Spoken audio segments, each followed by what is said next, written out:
Okay,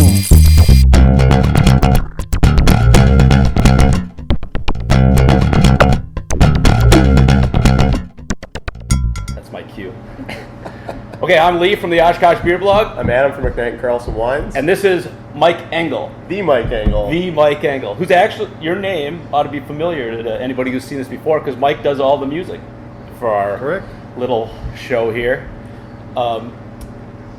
And not only is Mike a musician, I mean, he's maybe the biggest hophead I know. I didn't wear my shirt today. So, which is a good time to have him here, because what we're going to do today is we're going to have a blind IPA tasting. So what we have before us are 3 IPAs that are available here in Oshkosh. The 3 of us have no idea what IPAs we're drinking. That will be revealed to us at the end. But what we want to do is taste these IPAs, decide what we like best, and maybe be surprised by what the outcome is. Yeah, I want to take any kind of predisposition out of the equation and just totally honest taste testing. So right off the bat, one looks very... Are we going to go in order, or do you want to just...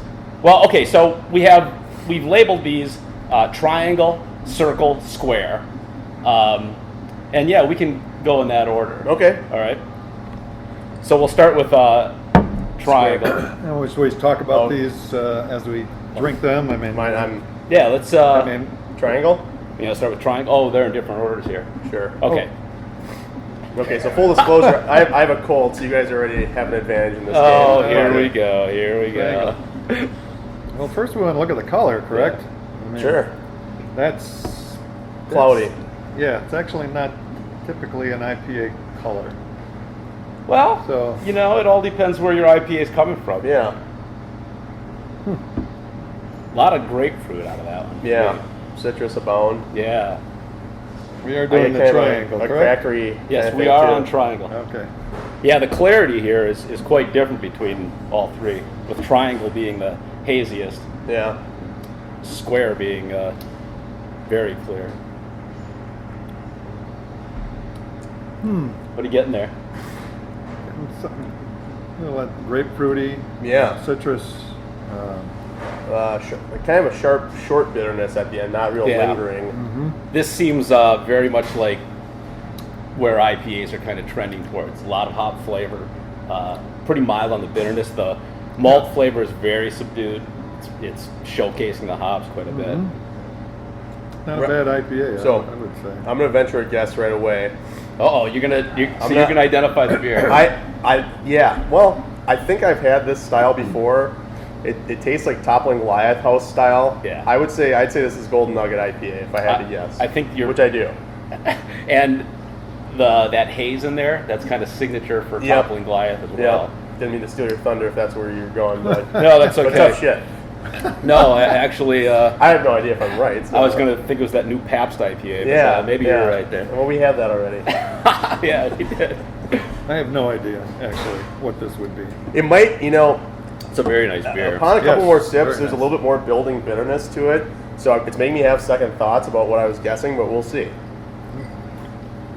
Most of those Toppling Goliath IPAs and pale ales don't have that much bitterness, I don't think, anyway. Now after... I did enjoy that one. Yeah, after triangle there, circle, the hop aroma seems quite subdued compared to that.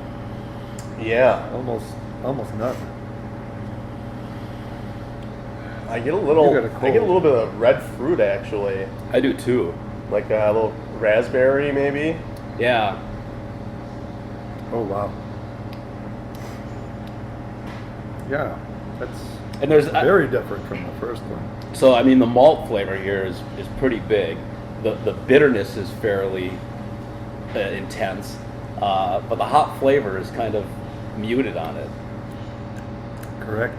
And here's the problem with this, I guess, is you never know the age of these beers either. Yeah, that's true. Well, maybe we will know the age of them. We'll see when we pull the bottles. We can check the codes on there. I get kind of like a peach or stone fruit on the palate. Yeah, I'm getting a lot of caramel malt. There's a sweetness here that I don't really typically associate with It's actually kind of nice though. I mean, I like the beer. I don't dislike it, but it's flavorful.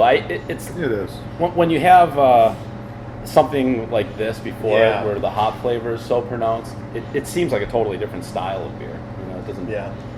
True. Now, so we have no idea what's in these glasses, and hopefully the person off camera hasn't sabotaged us and thrown a ringer into the mix here.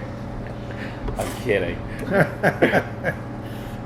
This kind of strikes me as the training wheel style IPA that maybe a brewery not known for hoppy beers came up with. I mean, it's pretty easy. Yeah, it's very mild as far as if you do drink a lot of it, though, you get something on the back of the tongue that's really sticks with you. Yeah.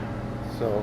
Yeah, I do get that. I mean, the residual bitterness there is fairly prominent. Mm-hmm. It hangs on. Yeah, it does. All right. Any thoughts on what this might be? Any clue? I'll tell you what. I recently had Capital's Grateful Red IPA, and it kind of reminds me of that. Okay. I don't think that's what it is. Capital's beer, to me, even had more of that bitterness, but it's in that line. Okay. I couldn't venture a guess on that. Yeah. So now we're on to Square. This is really clear. Yeah. Filtered. Yeah, that is a clear beer. Golden. Mm-hmm. I get a piney. I don't get anything. That could be me. My nose must not be in operation today. Yours seems to be doing well. What's interesting here is I'm already starting to get palate fatigue. Yeah. You know, we've had 4 ounces of 2 IPAs, and already it starts building up on you. Yeah. Maybe a little bit of cracker will help. I think IPAs are one of the hardest to judge, just because of that fact. Yeah. Wow.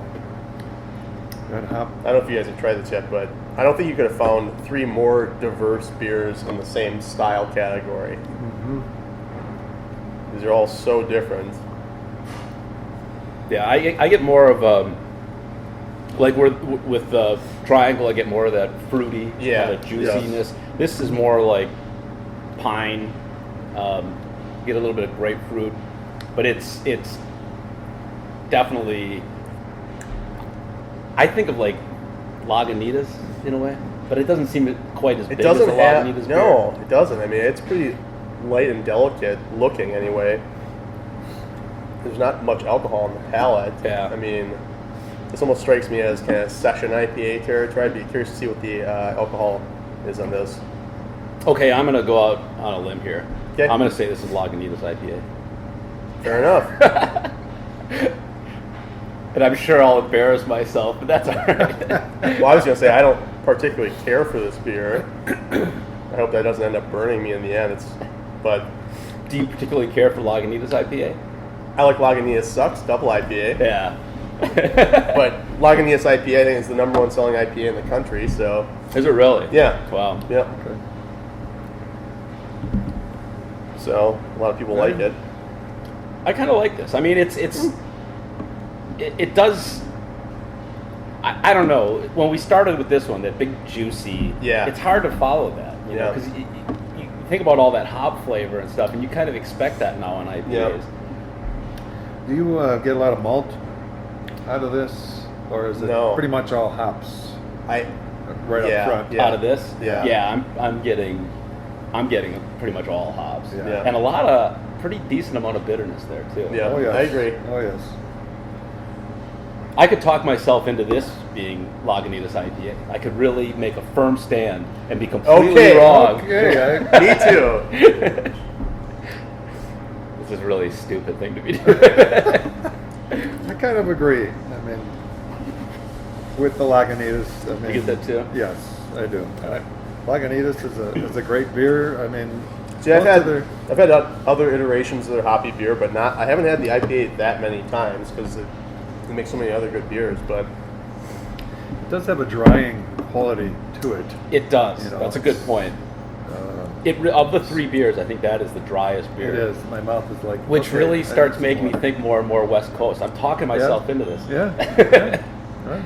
So But I don't think it's Sculpin IPA. I mean, that has more harsh bitterness to it. Yeah, and more, that's got more even more substantial of like flavor. the piney, you know. Yeah. So, if you had to pick one of these that you were going to buy a 6-pack of, which would you? That would be Triangle, possibly Toppling Goliath. Always the businessman. 4-packs, not 6-packs. Oh, You know, the triangle or the square here is they're probably, you know, the ones I would pick. Yeah. This one is Circle, you I don't know. Yeah, Very unique. try that again. I'm not a huge fan of that much, like, dark malt flavor or caramel malt flavor or Munich malt, whatever it is, in a IPA. Well, it'll be interesting to know, you know, if we do know what type of hops are used in each of these as well. Is that Well, we'll see. Are we ready to reveal what we've Let's been drinking? do the grand revealing. Okay, Let's here do we go. that. He's got his Got your- lunchbox. No, this is my purse. Oh my God. it is? So, Toppling Goliath, Okay. Golden Nugget IPA is indeed Triangle. There you go. Just get this thing out of the Good way. call. Thank You you. probably had a lot of that. Ooh, this is gonna be. Whoa! Square is Hop Hunter IPA from Sierra Nevada. All right. That's the one where they're Really? doing the distilled hop oil thing. Okay. Yeah, I had that Cool. Snoblios and. Oh, that's I've- Square. Square. That's Really? Square. And Wow. That would be the third Deschutes Fresh Squeezed Oh, IPA. Oh, No really? way. is that one. Huh. Wow, that's shocking. That is. See, this is what's great about this. It just like frees you of all your bullshit about what you think about a beer, you know? You know, you two guys didn't care for this that much, but I did like it. Of course you did. Of course. And you sell it for 6-packs. It's a beautiful $9.49 beer. a 6-pack. Cool. Well, that was a good call. I think that was the star of the show, in my opinion. Yeah. Yep.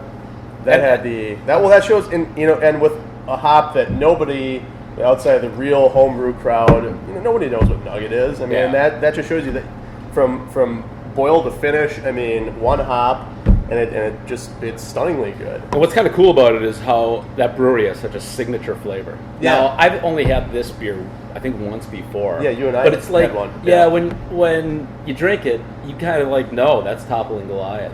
Well, it's a house pretty cool. flavor, a house style, definitely. But this is one I'm going to check out too. I haven't had this before, the IPA Hop Hunter from Sierra Nevada. So that's a beer where they use distilled hop oils in it too, and Which is kind of a that beer unique, kind of grew on me as we went unique along. process, here. but Yeah. In addition to maybe whole or pellet hops? They use all whole hops, Okay. but then they do that distilled hop oil, and I'm not sure if that's a process. It's like they're doing it right after they're picked, I guess. I shouldn't be shooting my mouth off about here, something that I haven't looked into more, but from what I remember, that's how they're doing it. Okay. Now this, I just have to say that I really like this beer, but but not when you don't know what it is. Well, you're putting it up against Yeah, Toppling Goliath Yeah. and this, but it is definitely a different style, though. it is. Yeah. It is, and that's the thing about packaging. I think packaging has a little bit to do with It's your huge. mind is You going to bet. say okay, and of course you look at reviews on the net and all this stuff, and I actually like this beer. I've had that on tap and thought it was just phenomenal, and Yes. I would have never guessed Right. that was the beer we No, were drinking. no. I wouldn't even come close to it. No. So. So Well, this was fun, guys. Yeah, absolutely. I mean, Cool. fantastic. Cheers. Cheers. Cheers. Maybe we'll have to do a round 2 of this. well, I think All right. absolutely we will. Absolutely. Somebody Prost. that Great. IPAs out there. Take care. Excellent. And thanks for having me. Thanks for being here. You'll be here for round 2, Mike. Okay. All right. That's a deal. All right.